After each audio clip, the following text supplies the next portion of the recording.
नमस्कार, मैं हूं आकांक्षा। आप देख रहे हैं IBC 24। रात के 8:30 बज रहे हैं और वक्त हो गया है ये जानने का कि आज देश के दिल मध्य प्रदेश में क्या खास हुआ। जी हां, मध्य प्रदेश में आज क्या खास हुआ, इस एक बुलेटिन में हम आपको बताते हैं कि आज मध्य प्रदेश की बड़ी खबरें कौन सी रही। मध्य प्रदेश की हर खबर का पूरा अपडेट आपको इस एक बुलेटिन में हम देंगे। तो आइए बुलेटिन की शुरुआत करते हैं और सबसे पहले बात करते हैं गौरक्षा की। तो मध्य प्रदेश सरकार ने घोषणा पत्र पर अमल करते हुए प्रदेश के हर ब्लॉक में एक पशु चिकित्सा एम्बुलेंस शुरू कर दी है।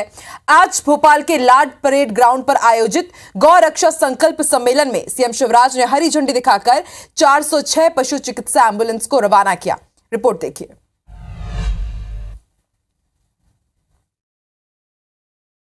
मैं शिवराज सिंह चौहान गोपालक भगवान श्री कृष्ण को साक्षी मानकर यह संकल्प लेता हूं कि मैं जीवन पर्यंत गोपालन एवं गो रक्षा का पुनीत कार्य करता रहूंगा। बोले गौ माता की।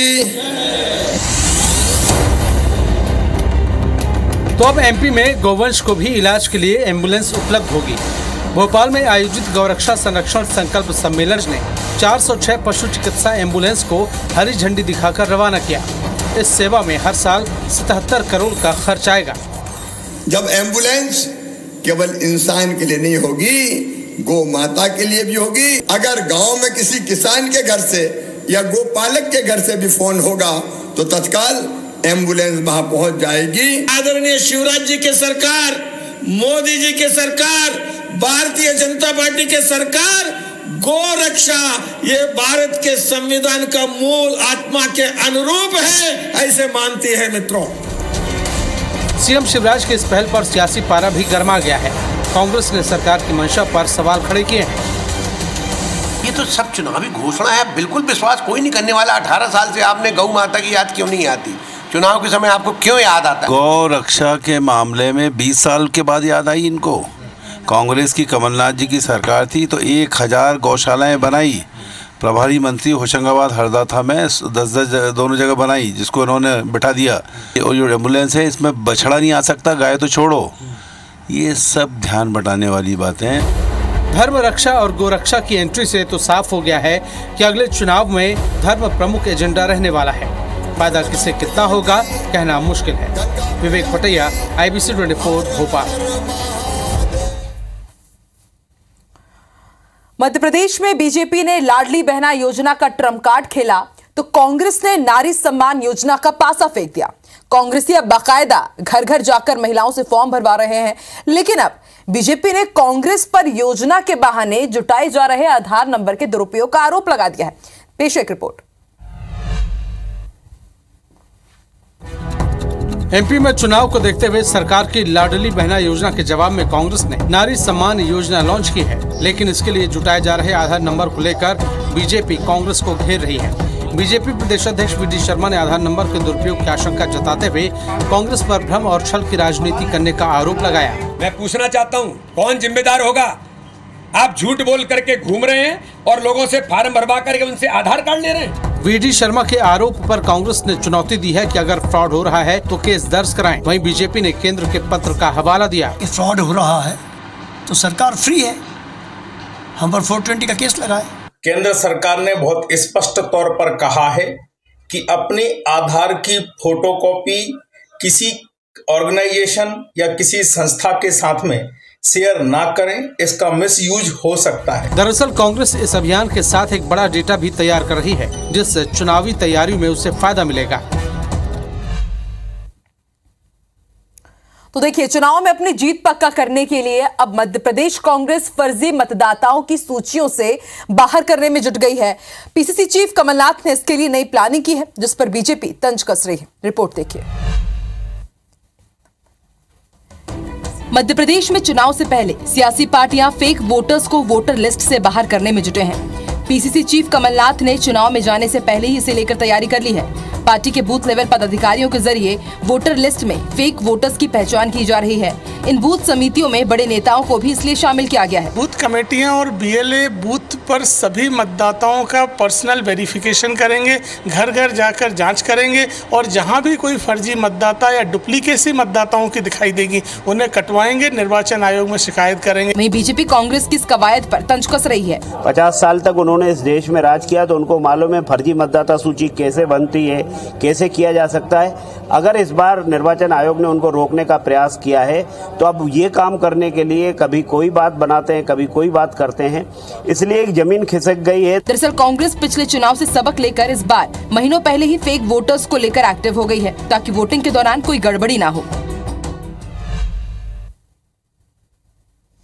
मध्य प्रदेश में अवैध लकड़ी कटाई और वन माफियाओं के खिलाफ कांग्रेस ने मोर्चा खोल दिया है। कांग्रेस का आरोप है कि वन माफिया के साथ वन विभाग और नेताओं के गठजोड़ से वन रक्षण का हरण हो रहा है। इसके साथ कांग्रेस ने इसे लेकर वन मंत्री और इंदौर संभाग से जुड़े एक मंत्री पर गंभीर आरोप लगाए। रिपोर्ट देखिए।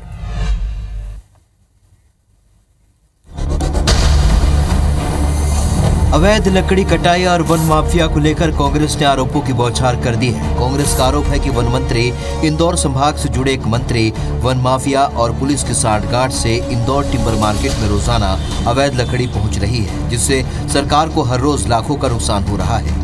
कांग्रेस ने प्रदेश में घट रहे वनों पर भी चिंता जताई। हजारों हरे भरे वृक्षों की अंधाधुंध कटाई इस प्रदेश में हो रही है। हमारा सीधा आरोप है कि माननीय वन मंत्री जी का उन्हें संरक्षण है। कांग्रेस की सरकार से मांग है कि लकड़ी का अवैध व्यापार करने वाले कारोबारियों की आरा मशीन जब्त की जाए। इंदौर जैसे व्यावसायिक राजधानी में टिम्बर मार्केट में 1 करोड़ रुपयों से अधिक की अवैध जंगल कटाई की लकड़ी आई है, स्टॉक में है। हालांकि वन मंत्री के अलावा कांग्रेस ने इंदौर संभाग से जुड़े उस मंत्री का नाम नहीं लिया है जिस पर उसने आरोप लगाया है। ग्वालियर नगर निगम में सालों से जमे अधिकारियों को लेकर कांग्रेस विधायक प्रवीण पाठक निगम परिषद की बैठक में बेफर पड़े। उन्होंने आरोप लगाया कि यहां बाबू को भी एडिशनल कमिश्नर बना दिया जाता है। उन्होंने यह भी तंज कसा कि यही हाल है तो भाई मेरे बेटे को भी निगम में भर्ती कर लिया जाए। तो मैं भी ईश्वर से प्रार्थना करूंगा कि मेरा बच्चा भी नगर निगम में कुछ बन जाए, क्योंकि यहाँ तो वो बाबू को भी आप लोग एडिशनल कमिश्नर बना देते हैं। ग्वालियर नगर निगम में अफसरों की मनमानी को लेकर कांग्रेस विधायक प्रवीण पाठक की नाराजगी परिषद की बैठक में खुलकर सामने आई। पाठक ने आरोप लगाया कि दर्जनों अधिकारी ऐसे हैं जो इस पद के लायक ही नहीं जिस पर वो काम कर रहे हैं। उन्होंने सभापति से ये भी कहा कि निगम में ऐसे हालात बनाएं कि किसी पार्षद को अपने वार्ड में काम कराने के लिए याचना न करनी पड़े। अगर ग्वालियर की परिषद में हमारे पार्षदों को स्ट्रीट लाइट के लिए भीख मांगना पड़े, एक चैम्बर के ढक्कन के लिए अभ्याचित लगाना पड़े, ऐसे विषयों पर तो ग्वालियर का भविष्य आखिर कहाँ जा रहा है? अति शीघ्र 15-20 दिन के अंदर हम व्यवस्था कर देंगे। तो परिषद से भी ये डायरेक्शन किया है कि 1 माह के अंदर शहर में लाइट दुरुस्त होगी। हंगामा होने के बाद कमिश्नर ने दावा किया कि अब ऐसा नहीं होगा, अफसरों की छटनी की जाएगी। नए टेंडर फ्लोट किए गए हैं और 10 जून से हम लोग लाइटें बदलना शुरू कर देंगे। नियम अनुसार किसी कर्मचारी को अपने मूल पद से एक पद ऊपर का प्रभारी बनाया जा सकता है, लेकिन ग्वालियर नगर निगम में ऐसा नहीं हो रहा है। वहीं खरगोन बस हादसे के बाद पुलिस वाहनों पर लगातार कार्रवाई कर रही है, लेकिन इस कार्रवाई को लेकर खनिज और रेत परिवहन में लगे वाहनों के मालिकों का सब्र टूट गया है और वो सड़क पर उतर आए हैं। ये लोग पुलिस पर एक तरफा कार्रवाई का आरोप लगा रहे हैं। रिपोर्ट देखिए। हाथों में बैनर लेकर निकले ये लोग पुलिस की कार्रवाई का विरोध कर रहे हैं। दरअसल खरगोन बस हादसे के बाद पुलिस वाहनों पर लगातार कार्रवाई कर रही है, जिसे लेकर रेत ठेकेदारों, मजदूरों और रेत से जुड़े वाहन मालिकों का गुस्सा भड़क उठा। एक तरफा कार्रवाई का आरोप लगाते हुए इन लोगों ने ज्ञापन सौंपा। करोड़ों रुपए में जो ठेका ले रखा है, राजस्व दे रखा है गवर्नमेंट को, हमने इन पुलिस वालों की मनमानी के कारण अभी तो हमने खदानें बंद कर दी है। मुख्य मांग यही है कि पूरे मध्य प्रदेश में जिस तरह से रेत के ठेके संचालित किए जा रहे हैं उसी तरीके से यहाँ भी संचालित किए जाएं। इस पर बीजेपी प्रभारी मंत्री से चर्चा करने की बात कह रही है। वहीं प्रशासन खदान बंद करने को निजी मामला बता रही है। सारे लोग आज भाजपा कार्यालय पर आए और उनके द्वारा जो विषय मुझे बताया गया है, मैं माननीय प्रभारी मंत्री के माध्यम से शासन प्रशासन से बातचीत करने हेतु बात करूंगा। वो उनकी व्यक्तिगत मुद्दा है, खदाने को बंद या चालू रखना उनका है, हमारा तो प्रशासन की दृष्टि से नियम को पालन कराना है। पुलिस और प्रशासन की कार्रवाई के विरोध में 2 दिन से रेत खदान बंद है, जिससे शासन को 4 से 5 करोड़ रुपए का नुकसान हुआ है। आतंकियों को अपना नेटवर्क फैलाने के लिए भोपाल सबसे सुरक्षित जगह लगने लगा है और यही वजह है कि सिमी के बाद यहां दूसरे प्रतिबंधित संगठनों से जुड़े लोग अपना ठिकाना बना रहे हैं, लेकिन एटीएस और एनआईए इनका नेटवर्क ध्वस्त करने में जुटी है। वहीं पुलिस भी बाहर से आकर रह रहे लोगों की अब जांच कर रही है। रिपोर्ट देखिए।